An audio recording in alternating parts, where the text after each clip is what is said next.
Bismillahirrahmanirrahim. Assalamualaikum warahmatullahi wabarakatuh. Halo teman-teman semua.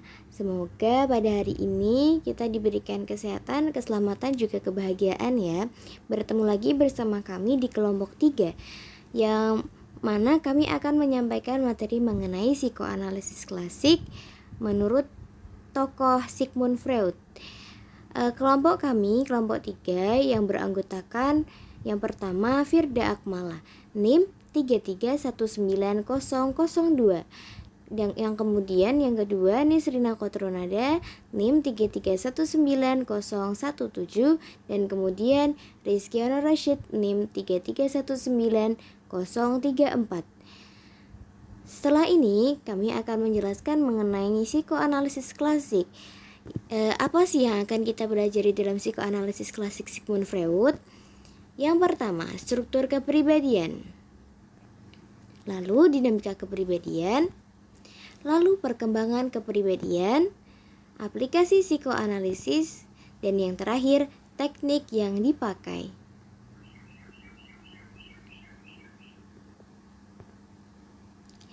Yang pertama, struktur kepribadian.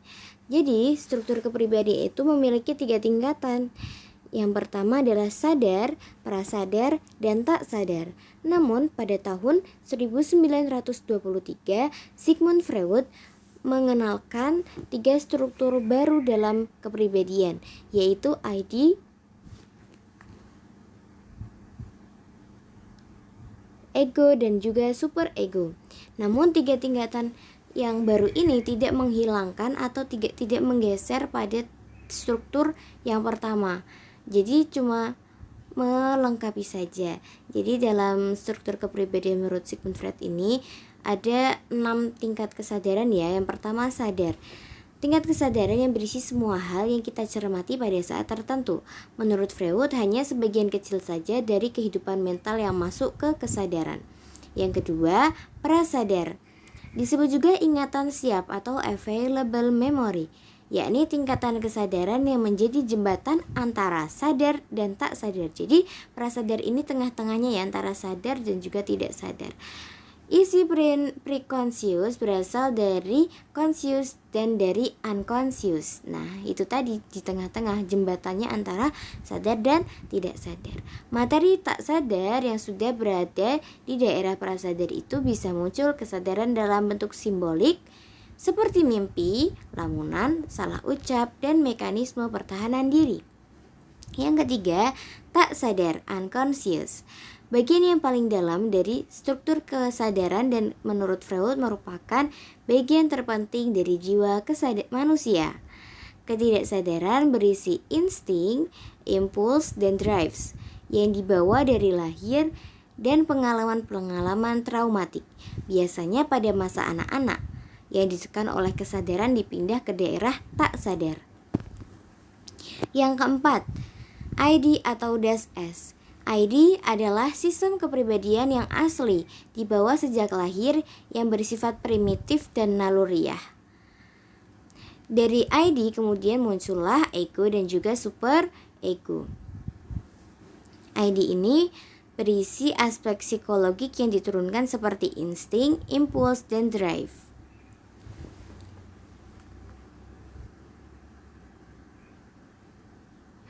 ID beroperasi berdasarkan prinsip kenikmatan, yaitu berusaha memperoleh kenikmatan dan menghindari rasa sakit, seperti yang pada umumnya manusia rasakan, hanya ingin merasakan kebahagiaan, bukan? Nah, ini berasal dari ID. Kemudian ego atau Das-Ich. Ego berkembang dari ID agar orang mampu menangani realita, sehingga ego beroperasi mengikuti prinsip realita, reality principle. Prinsip ini dikerjakan melalui proses sekunder, secondary process, yakni berpikir realistik, menyusun rencana, dan menguji apakah rencana itu menghasilkan objek yang dimaksud. Proses itu disebut uji realita. Ego sebagian besar berada di kesadaran dan sebagian kecil beroperasi di daerah prasadar dan tak sadar. Dan yang terakhir, superego atau Das Überich. Superego adalah kekuatan moral dan etik dari kepribadian yang beroperasi memakai prinsip idealistic principle sebagai lawan dari prinsip kepuasan ID dan prinsip realistik dari ego. Superego ini bersifat non-rasional. Superego tidak mau berkompromi dengan ID ataupun ego, dalam artian superego tidak segan-segan menghukum kesalahan yang dilakukan oleh ego, baik dalam rencana atau pikiran ataupun sesuatu yang telah dilakukan. Nah, itu tadi struktur kepribadian menurut Sigmund Freud. Kemudian kita akan mempelajari dinamika kepribadian. Apa itu dinamika kepribadian? Yaitu cara bagaimana energi psikis itu didistribusikan serta digunakan oleh ID, ego, dan superego. Oleh karena itu, jumlah energi terbatas, maka terjadi semacam persaingan dalam menggunakan energi tersebut. Jadi antara ID, ego, dan superego ini bersaing merebut energi yang minim tersebut. Ada 3 macam kecemasan, yaitu kecemasan realitas yang bersumber pada ego, kecemasan neurotis yang bersumber pada ID, kecemasan moral yang bersumber pada superego. Kecemasan realitas yaitu takut terhadap bahaya-bahaya yang datang dari luar individu. Kecemasan neurotis adalah kecemasan yang timbul apabila insting tidak terkendalikan. Kecemasan moral adalah kecemasan akibat dari rasa bersalah dan takut dihukum oleh nilai-nilai dalam hati nuraninya. Kemudian kita akan mempelajari mengenai perkembangan kepribadian. Jadi dalam masa kanak-kanak sampai remaja, Sigmund Freud merumuskan pendekatan psikoanalisis terdapat dalam 5 fase. Yang pertama, tahun pertama kehidupan fase oral. Jadi pada fase ini mulut merupakan daerah pokok dari aktivitas dinamis. Kemudian yang kedua, usia 1-3 tahun fase anal. Fase ini berpusat pada anal atau pembuangan kotoran. Kemudian pada usia 3-6 fase falik. Pada masa ini pusat kenikmatan berpusat pada alat kelamin. Dan pada usia 6-12 tahun fase laten. Pada fase ini impuls-impuls cenderung untuk ada dalam keadaan tertekan atau tugas-tugas belajar. Usia 12-18 tahun fase genital. Jadi pada masa ini individu sudah mulai tertarik dengan lawan jenis. Aktivitas kelompoknya menjadi orang dewasa telah disosialisasikan dengan realitas. Jadi lebih fokus dengan berhubungan dengan orang lain. Seperti itu. Kemudian aplikasi psikoanalisis. Yang pertama, psikopatologi. Dinamika jiwa menurut psikoanalisis pada beberapa jenis psikopatologi. Jadi psikoanalisis ini juga memahami mengenai psikopatologi ya teman-teman. Juga mempelajari mengenai psikopatologi yang ada beberapa jenis. Yang pertama, histeria. Histeria adalah kelumpuhan tanpa sebab-sebab fisik. Menurut psikoanalisis, akibatnya karena adanya transformasi dari konflik-konflik psikis yang menjadi malfungsi fisik. Kemudian fobia. Seperti yang kita tahu, fobia ini merupakan rasa takut terhadap sesuatu, ya. Ketakutan sebagai dampak kecemasan yang dialihkan karena akibat peristiwa traumatik yang pernah ia alami mungkin di masa lalu. Kemudian obsesi kompuli mempunyai tema yang sangat bervariasi. Maksudnya bagaimana tema kebersihan, penyakit, kekejaman dilatar belakangi oleh konflik seksual pada fase anal.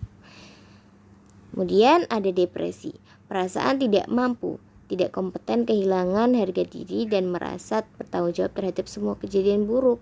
Jadi dia merasa sangat-sangat gagal. Dia merasa buruk dan tidak mampu, tidak kompeten dan merasa dirinya itu buruk, seburuk-buruknya manusia, itu depresi ya. Kemudian ketagihan obat atau alkohol. Interpretasi psikoanalisis terhadap ketagihan obat atau alkohol itu bervariasi. Kemudian kita akan mempelajari mengenai teknik yang dipakai dalam psikoanalisis klasik menurut Sigmund Freud. Ada beberapa, yakni asosiasi bebas, analisis mimpi, interpretasi, analisis resistensi, dan transferensi, serta working through. Apa itu asosiasi bebas? Jadi dalam psikoanalisis klasik ini, selama sesi terapi mengatakan apa saja yang terlintas dalam pikirannya, tidak memandang itu remeh, memalukan atau logis dan ataupun apapun. Yang penting yang terlintas dalam pikirannya itu dikatakan gitu ya. Klien mengatakan semuanya. Kemudian analisis mimpi. Jadi ketika tidur, kontrol kesadaran menurun dan mimpi adalah ungkapan isi-isi tak sadar karena turunnya kontrol kesadaran itu. Klien melaporkan apa saja yang dia impikan dalam asosiasi bebas, menjadi bahan yang kaya untuk dianalisis terapis melalui mimpi ya teman-teman, analisis mimpi ini. Kemudian yang ketiga, interpretasi.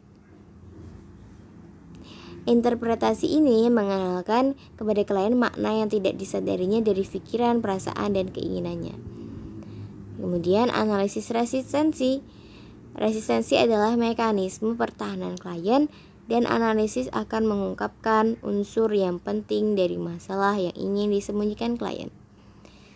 Yang kemudian yaitu transference, pengungkapan isi-isi ketidaksadaran yang tersimpan sejak anak-anak dengan memakai terapi sebagai medianya.